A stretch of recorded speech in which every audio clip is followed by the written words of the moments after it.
The ambulance sat there for 47 seconds. 47 seconds while Sheriff Karen finished her phone call, leaning against her patrol car that blocked the fire lane. 47 seconds while paramedics screamed at her to move. 47 seconds while a 6-month-old baby named Emma fought for her life in the back of that ambulance. I watched it all happen from my car window, helpless and horrified. And that is when I realized this was not incompetence. This was pure evil disguised as a badge. My name is Sarah Martinez, and I had lived in Millbrook for 12 years before I truly understood what evil looked like. It was a Tuesday morning in September when I first noticed her. Sheriff Karen Thompson stood next to her patrol car, parked directly in the fire lane outside Miller's grocery. She was not responding to an emergency. She was buying cigarettes. The fire lane was clearly marked. Bright red paint, bold white letters, signs every 20 feet. But Karen stood there like she owned the street, like the rules were written for everyone else. I sat in my car, waiting for a parking spot, watching this woman in uniform ignore the very laws she was supposed to enforce. An elderly man approached her. Mr. Peterson from Pine Street, a retired teacher who had lived here longer than anyone. He pointed to the signs, his voice polite but firm. "Excuse me, Sheriff, you cannot park there. That is the fire lane." Karen turned toward him with a smile that never reached her eyes. "Is there a problem here, sir? The fire lane needs to stay clear. What if there was an emergency?" Her smile disappeared. "I am the sheriff of this county. I park where I need to park. You have a problem with that, we can discuss it down at the station." Mr. Peterson stepped back, his face pale. He was 83 years old, a man who had taught half this town how to read, and he was being threatened by the person who was supposed to protect him. He walked away without another word. I watched Karen light her cigarette and lean against her car, satisfied. She knew exactly what she was doing. She knew that badge gave her power over decent people who followed the rules. People like Mr. Peterson. People like me. Over the next few weeks, I started paying attention. Karen parked in fire lanes everywhere. The school pickup zone during dismissal. The medical center where my mother went for her treatments. The library where children crossed the street every day after school. Always in the same casual way, like she was daring someone to challenge her. And when people did challenge her, she always had the same response. That cold smile, that veiled threat, that reminder of who wore the badge. She was not just breaking the law. She was using her authority to make sure no one could stop her from breaking it. I told myself it was just parking, just one person abusing her position in small ways. I told myself it was not worth getting involved. Karen Thompson was the sheriff. I was a substitute teacher who sold insurance part-time. What could I do? But every time I saw her patrol car blocking another fire lane, something twisted in my stomach. Because I knew what fire lanes were for. I knew why they existed. And I knew that someday, someone was going to need that space cleared. By October, I was keeping a notebook. Not because I planned to do anything with it, but because I needed to know if I was imagining things. Was it really as bad as it seemed, or was I just being paranoid? It was worse than I thought. Karen blocked the fire lane at the grocery store every Tuesday and Friday.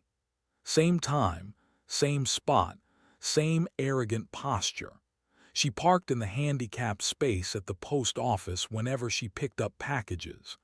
She left her patrol car in the ambulance zone at the medical center while she had coffee with the receptionist. But what made my blood run cold was how she handled anyone who dared to speak up. Jenny Carlson owned the flower shop downtown. She was pregnant with her second child, due in December.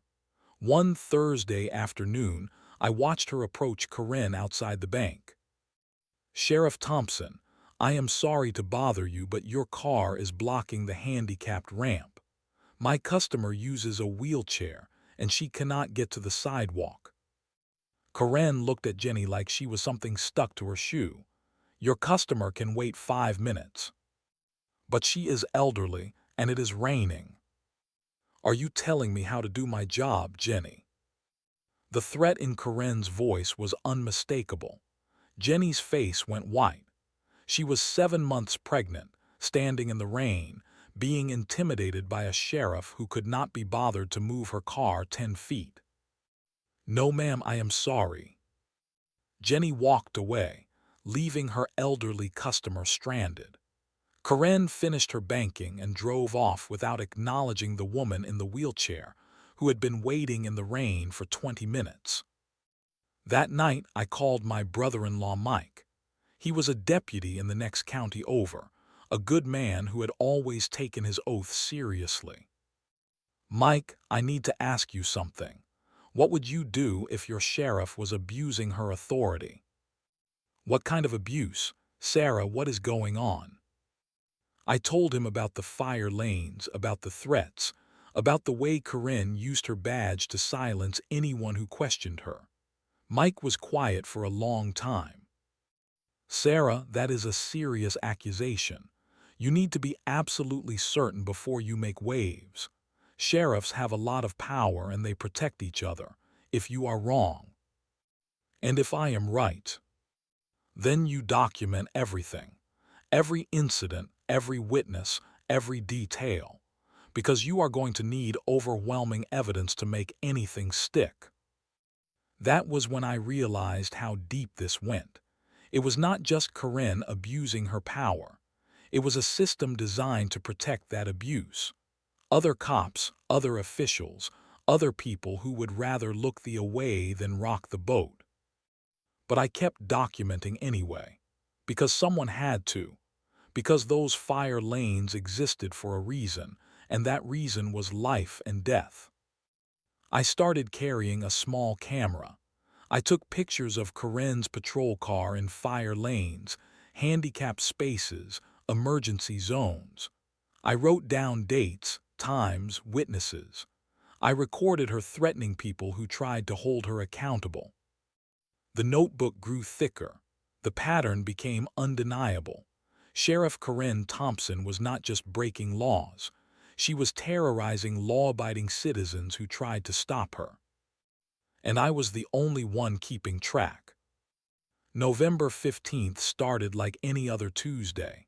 I dropped my daughter at school, stopped by the post office, and headed to Miller's Grocery for my weekly shopping.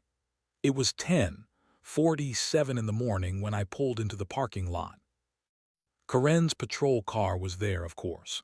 Same spot, same fire lane, same arrogant display of power. She was inside the store, probably buying her usual cigarettes and energy drinks while her car blocked the one space that emergency vehicles needed to reach the building. I parked 3 spaces away and sat there for a moment, staring at that patrol car. My notebook was getting full. I had documented 17 separate incidents over the past 6 weeks. 17 times this woman had put her convenience above public safety. I was reaching for my camera when I heard the sirens. The ambulance came around the corner fast, emergency lights flashing, heading straight for the grocery store. My heart stopped. Someone inside was having a medical emergency, and the ambulance could not get close to the building because Corinne's car was blocking the fire lane. The ambulance had to stop in the middle of the parking lot, 30 yards from the store entrance. The paramedics jumped out, grabbing their equipment and ran toward the building. But 30 yards is a long way to carry a patient on a stretcher, especially when every second counts. That was when I saw Corinne emerge from the store, cigarettes in hand, completely unbothered by the chaos around her. The lead paramedic, a young man with sweat already beading on his forehead, approached her. "Ma'am, we need you to move your vehicle immediately. We have a cardiac arrest inside." Karen looked at him like he had interrupted her private conversation. "I am the sheriff. This is official business." "Ma'am, please. We need access to the fire lane." "You can work around it." The paramedic stared at her in disbelief. "Someone is dying in there." Karen shrugged and walked toward her car. Not quickly, not with any sense of urgency. She walked like she had all the time in the world while someone fought for their life 30 yards away. It took her another full minute to get in her car, adjust her mirrors, and finally back out of the fire lane. By then, the paramedics were already carrying the patient out on a stretcher. An elderly woman, Mrs. Garcia from my daughter's school, unconscious and barely breathing. The paramedics loaded her into the ambulance and drove away, sirens wailing.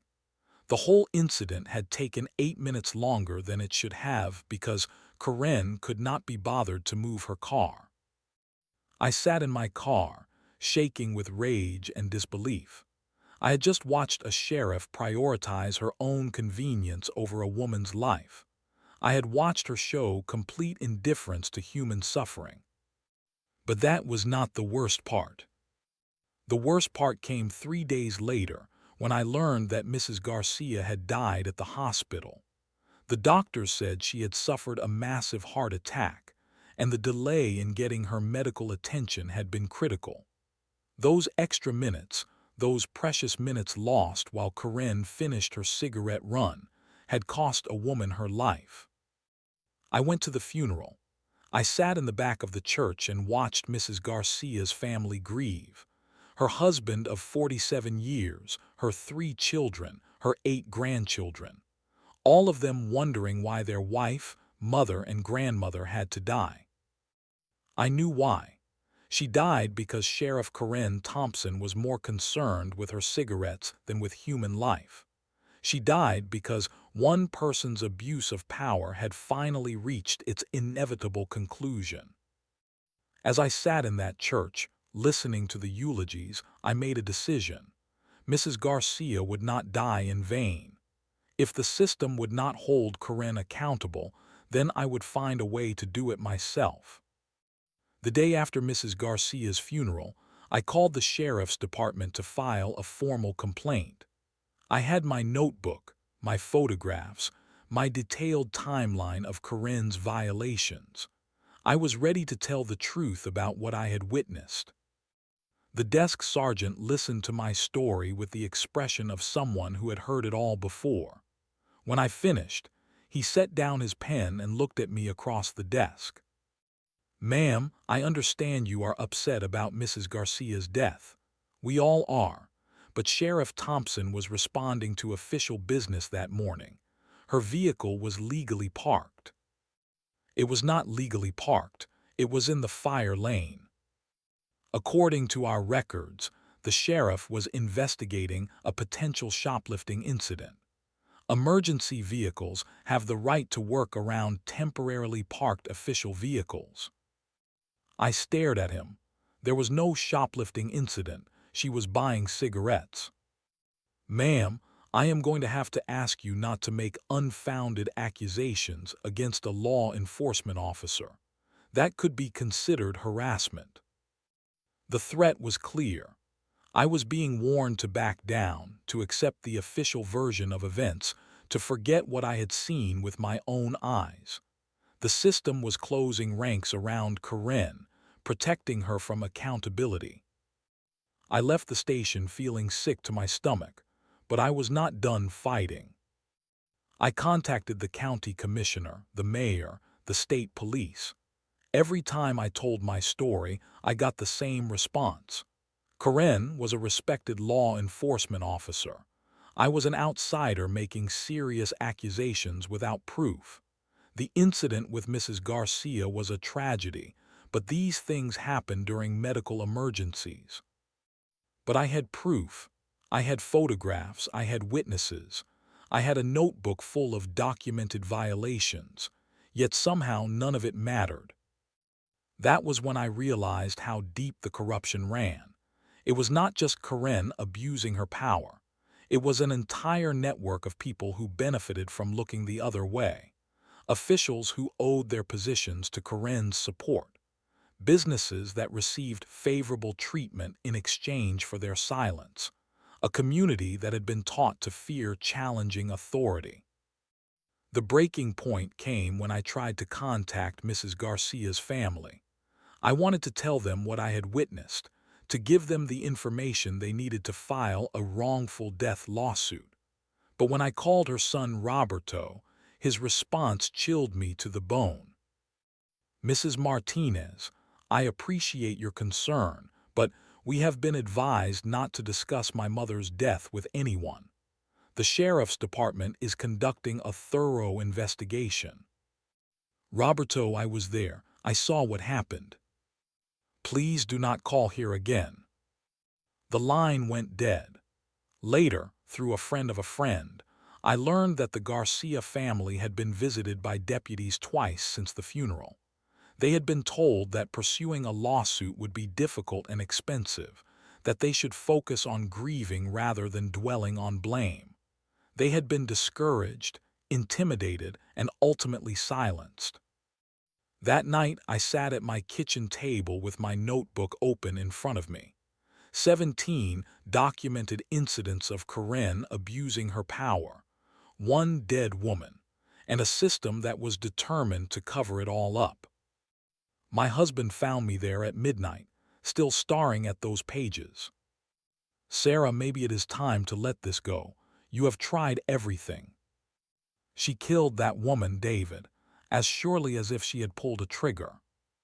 You cannot prove that." "I should not have to prove it. Everyone saw what happened. Everyone knows what she did. But no one is going to admit it. You are fighting a war you cannot win." He was right, of course.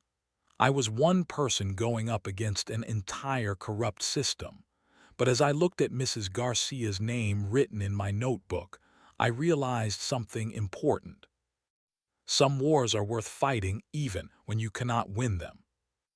If the system would not listen to one person's testimony, then I would find more people to tell their stories. I started small, with the people I had seen Karen intimidate over the past few months.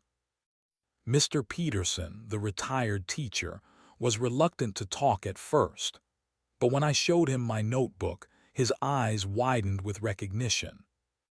"You have been watching her too." "Someone has too." He invited me inside and poured coffee with shaking hands. I thought I was going crazy. She has been terrorizing this town for years, and no one says anything. "What do you mean, years?" Mr. Peterson disappeared into his study and returned with a manila folder. Inside were newspaper clippings, incident reports, and handwritten notes dating back 5 years. It started small. Parking violations, aggressive traffic stops, threatening business owners who complained about her behavior. But it has gotten worse. He showed me articles about a peaceful protest she had broken up with unnecessary force. Reports of domestic violence calls where she had sided with the abuser. Complaints from teenagers who had been harassed and illegally searched. Why did no one ever report this? People tried, but Karen has allies everywhere. The mayor owes his election to her support. Half the city council members have family members who work for the sheriff's department, and anyone who makes too much noise, well, they find themselves getting pulled over more often, if you know what I mean. I knew exactly what he meant. This was not just corruption. This was organized intimidation. Over the next 2 weeks, I spoke with 12 other people who had been victimized by Karen's abuse of power. Jenny Carlson, the pregnant flower shop owner. Tom Bradley, whose teenage son had been roughed up during a traffic stop. Maria Santos, whose restaurant had been subjected to constant health inspections after she complained about Karen harassing her customers. Each person had a story.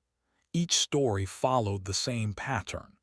Karen would abuse her authority, the victim would try to report it, and then they would face retaliation that made their lives miserable until they backed down. But now, for the first time, they were not alone. They had each other, and they had someone willing to document their experiences. I created a timeline that went back 7 years. Dozens of incidents, hundreds of witnesses, a clear pattern of escalating abuse. I had photographs, audio recordings from phone calls, and sworn statements from people who were tired of being afraid. The evidence was overwhelming, but I knew it would not be enough unless I could get it to someone who had the power and the courage to act on it. That someone turned out to be Detective Lisa Chen from the state police. She was investigating a separate case involving Karen's department when she agreed to meet with me at a coffee shop outside of town. Mrs. Martinez, I have heard your name mentioned in connection with complaints against Sheriff Thompson. I understand you have been documenting her activities. I handed her a copy of everything I had collected.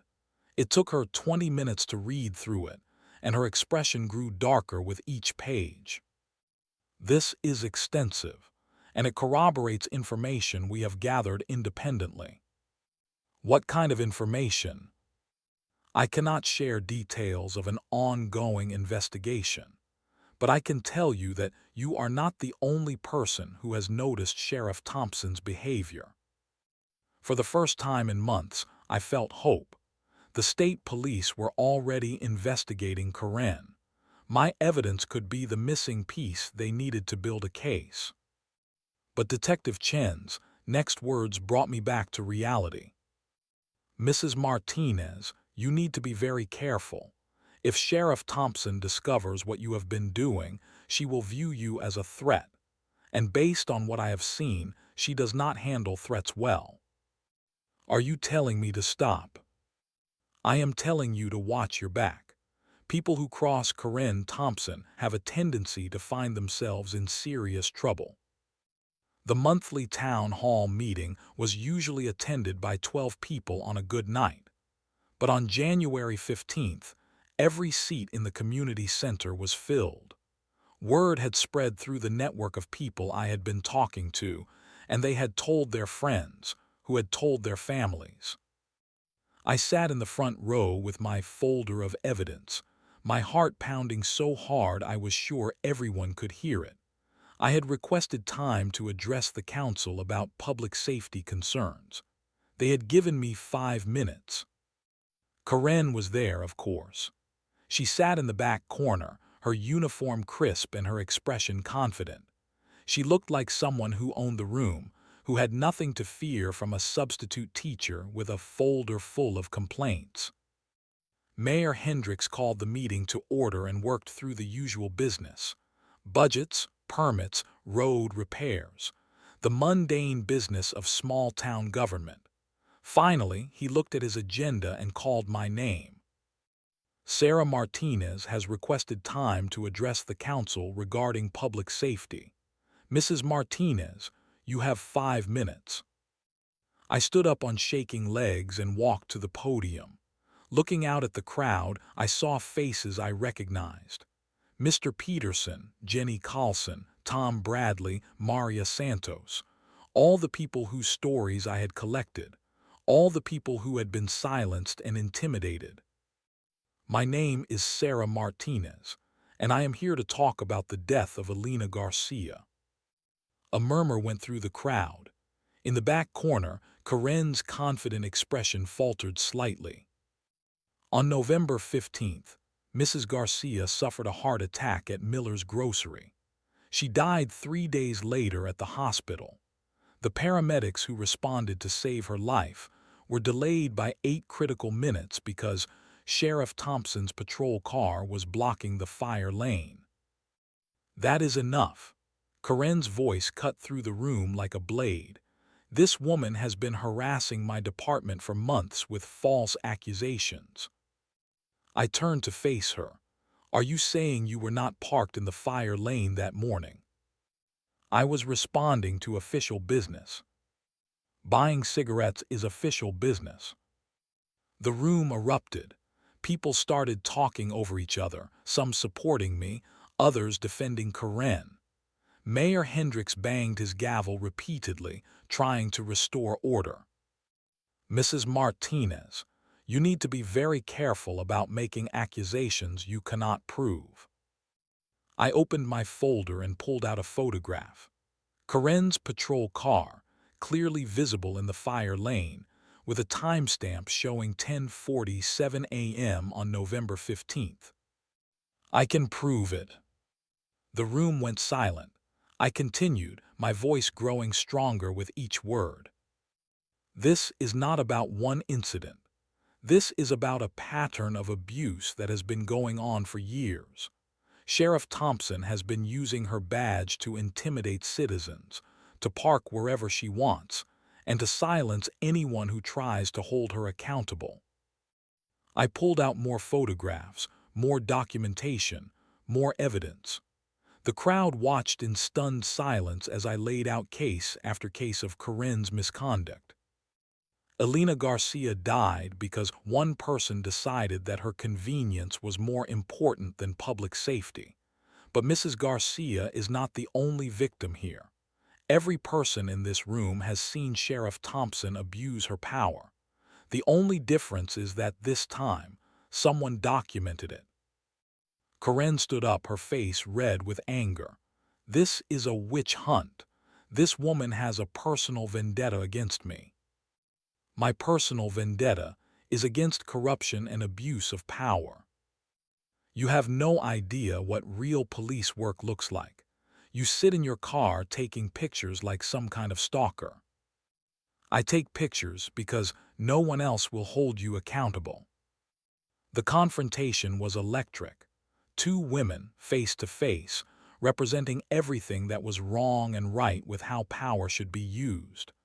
Karen represented the abuse of authority, the corruption of public trust.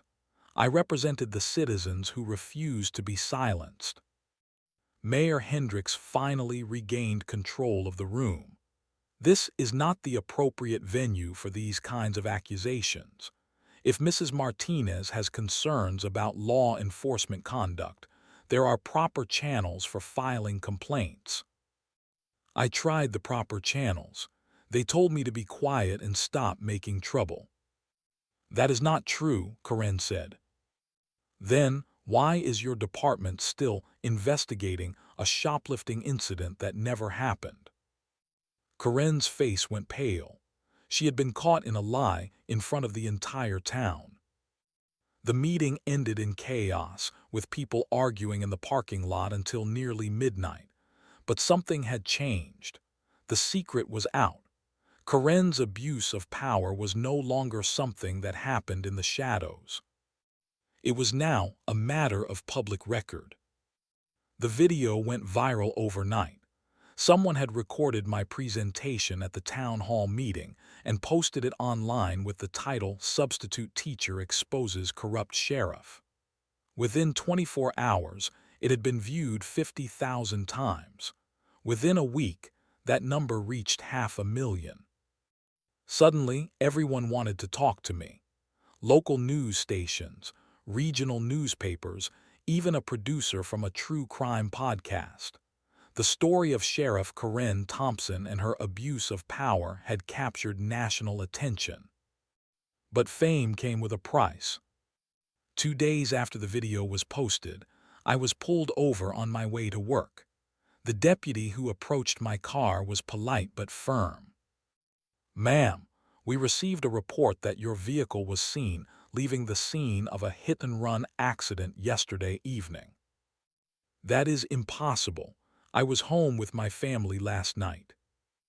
"I am going to need to see your license, registration, and proof of insurance."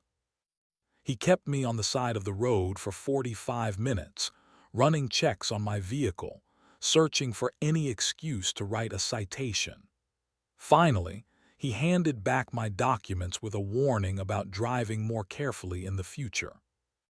The message was clear. This was what happened to people who crossed Sheriff Karen Thompson. But the intimidation tactics that had worked for years were backfiring now. Every time I was pulled over, every time one of my witnesses was harassed, every time Karen's department tried to silence us, it only generated more attention. Detective Chen called me 3 days after the town hall meeting. "Mrs. Martinez, I wanted to let you know that the state police have opened a formal investigation into Sheriff Thompson's conduct. Your documentation has been invaluable. What happens now? We build a case. We interview witnesses. We review every complaint that has been filed over the past 5 years, and we present our findings to the district attorney. How long will that take? These things move slowly. Months, maybe longer. But I want you to know that your courage has made this possible. Without you, Karen Thompson would still be terrorizing your community with impunity." The investigation moved forward, but Karen was not going down without a fight. She hired an expensive lawyer from the state capitol. She gave interviews to friendly media outlets, portraying herself as a victim of a vindictive campaign by disgruntled citizens. Her supporters rallied around her. They organized counter-protests, created social media campaigns defending her record, and attacked anyone who spoke out against her. I received threatening phone calls, angry emails, and nasty comments on every article that mentioned my name. But for every person who attacked me, 2 more came forward with their own stories about Karen's abuse of power. The network of victims grew larger each day, and their collective voice became impossible to ignore. The breakthrough came in March, when Detective Chen called with news that changed everything. "Mrs. Martinez, we found the smoking gun. Karen's patrol car has a GPS tracking system that records its location every 30 seconds. When we subpoenaed those records and compared them to her official reports, we found over 200 instances where she lied about her whereabouts, including the morning Mrs. Garcia died. Especially that morning. According to her report, she was investigating a shoplifting incident at Miller's Grocery from 10:30 to 11:15 a.m. But the GPS data shows she was parked in the same spot from 10:22 to 10:55 a.m., with no movement during that entire time. So she was never investigating anything. She was buying cigarettes, just like you said, and she lied in an official report to cover it up. The GPS data was objective, undeniable proof of Karen's misconduct. Combined with the testimony from dozens of witnesses and the photographic evidence I had collected, it painted a picture of systematic corruption that could not be explained away. In April, the district attorney announced that Sheriff Karen Thompson would face criminal charges for official misconduct, filing false reports, and abuse of power. She was suspended from duty pending the outcome of the trial. But even as the legal system finally moved to hold her accountable, I knew this was only the beginning. Real change would require more than just removing one corrupt official. It would require a community that refused to let this kind of abuse happen again. The trial lasted 2 weeks. I testified on the 3rd day, telling the jury exactly what I had witnessed on that terrible morning in November. I showed them the photographs, the timeline, the documentation that had started as a simple notebook and had grown into evidence of systematic corruption. Karen's lawyer tried to paint me as an obsessed troublemaker with a grudge against law enforcement, but the GPS data did not lie. The witness testimony was consistent. The pattern of abuse was undeniable. On a Thursday morning in June, the jury returned their verdict: guilty on all counts. Karen Thompson was sentenced to 3 years in prison and banned from ever holding public office again. She lost her pension, her badge, and her freedom. The woman who had terrorized an entire community with her abuse of power was finally held accountable for her actions. But the real victory was not Karen's conviction. It was what happened next. The county implemented new policies requiring GPS tracking and regular audits of all law enforcement vehicles. They created an independent oversight board to investigate complaints against police officers. They established a citizen review process for all use of force incidents. Most importantly, they appointed a new sheriff who understood that badges are not granted to grant power over others, but to serve and protect the community. I attended Mrs. Garcia's memorial service on the first anniversary of her death. Her family had established a scholarship fund in her name for students who wanted to pursue careers in public service. As I watched her grandchildren place flowers on her grave, I thought about the chain of events that had led to this moment. One woman's abuse of power had cost an innocent person her life, but that tragedy had sparked a movement that changed an entire community. Mrs. Garcia's death had not been in vain. After the service, Roberto Garcia approached me. He was the son who had refused to talk to me a year earlier, the one who had been intimidated into silence.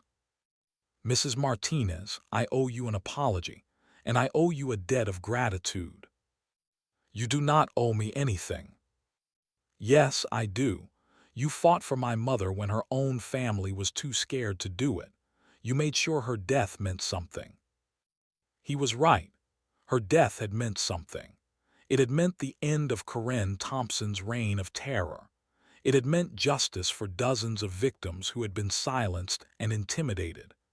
It had meant that no other family would have to watch their loved one die because one person's convenience was more important than human life.